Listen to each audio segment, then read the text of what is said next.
Right now is former House Speaker Newt Gingrich discussing what we may see next in the heels of the worst terrorist attack in years here in Paris. Thanks very much for joining us, Speaker Gingrich. Well, it's good. It's good to be with you, but it's on a very sad occasion. If you were in your role today, what would you be doing as a response to what we saw happen over the weekend?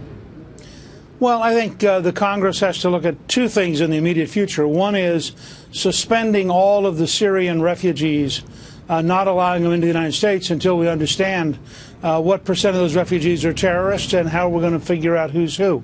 We currently have no intelligence that allows us with any sense of comfort to be able to vet which of the Syrian refugees are legitimate and which, in fact, are simply purveyors of radicalism. But there's a second problem which the French, I think, are hiding from. It's fine to go and bomb Syria. But the fact is, for example, that there are an estimated 47 mosques in the Paris region which teach Sharia, which suggests that jihad is legitimate to impose Sharia law. You're going to find, I think, that most of the people involved in the killing last Saturday were European citizens.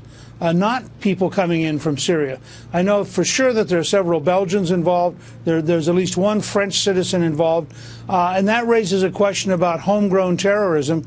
And it's going to lead us to a big civil liberties debate. I mean, are we prepared to find out in advance? Are we prepared to be intrusive to find out what people are doing? Remember, it only took 8 people to pull off this massacre.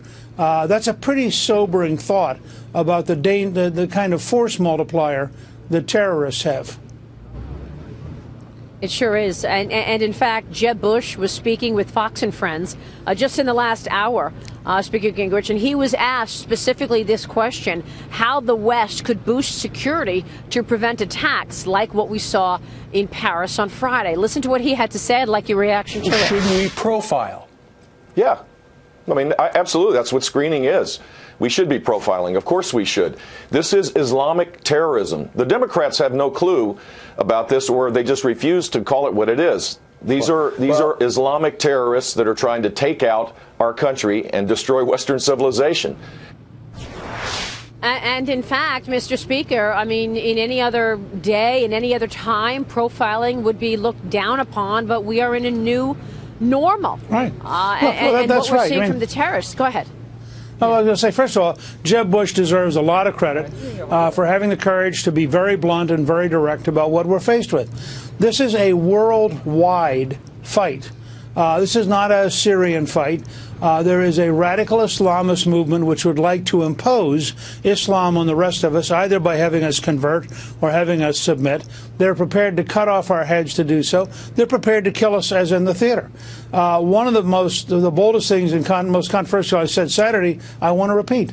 If the French had a policy, for example, that all active and retired police and military carried weapons when they were out, and, for example, going to the theater, they would have cut down the number of casualties dramatically. We live in a world where we are surrounded by people who want to kill us. We had better adjust to this new reality, or we're going to suffer terrific casualties. And if they get a nuclear weapon, we're going to lose a city. That's how serious this is. Well, you say if they get a nuclear weapon. I mean, we know that we just did a major nuclear deal with Iran. And we know that they are about to be getting a huge windfall of money. Do you think that this changes the dialogue going into the presidential election? We heard Hillary Clinton, the former Secretary of State, on Saturday night at the Democratic debate, basically saying, yes, she's open to allowing 65,000 at least refugees coming into America. Yeah. She said this was not America's fight. Well, I think that the reaction of the American left to evil verges on a psychosis. I mean, how do you get them to understand you live in a world, and it's not just Iran. Pakistan probably has over 200 nuclear weapons. North Korea, by a Chinese estimate, may have 30 to 40 nuclear weapons. We're moving from the 50-year effort to contain nuclear weapons into a new challenge, which nobody's debating yet, which is how do you survive in a world with nuclear weapons where you have radical enemies who are eager to use them if they can get one. This is a really serious problem and a matter in the long run of the survival of our civilization, exactly as Jeb Bush said this morning on that clip.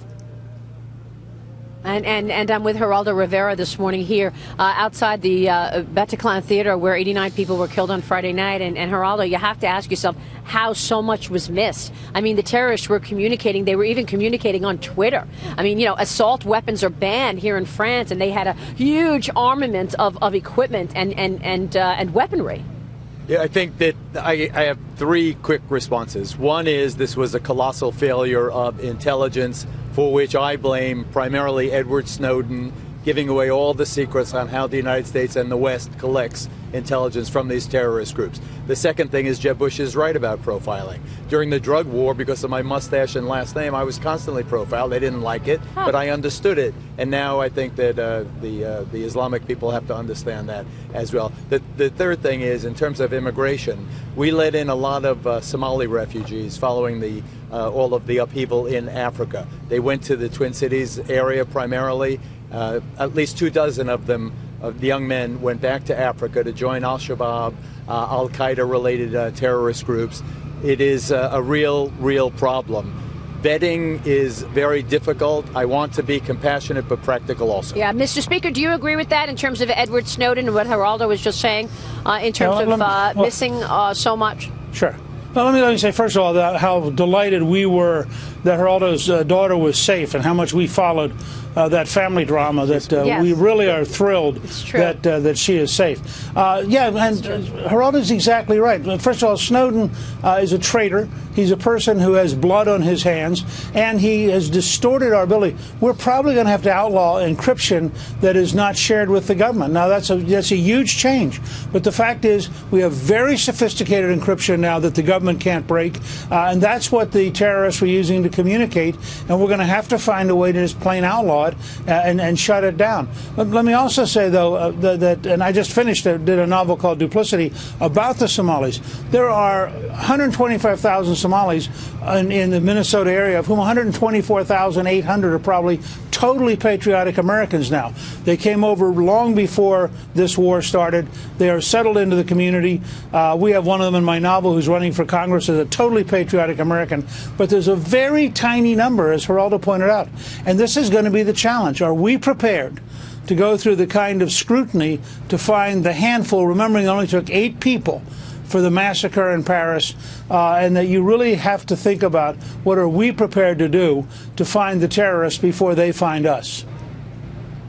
Because unfortunately it only takes a few people to actually cause the kind of devastation that we're seeing. Mr. Speaker, thank you very much for your insights this morning. Former Speaker Newt Gingrich there.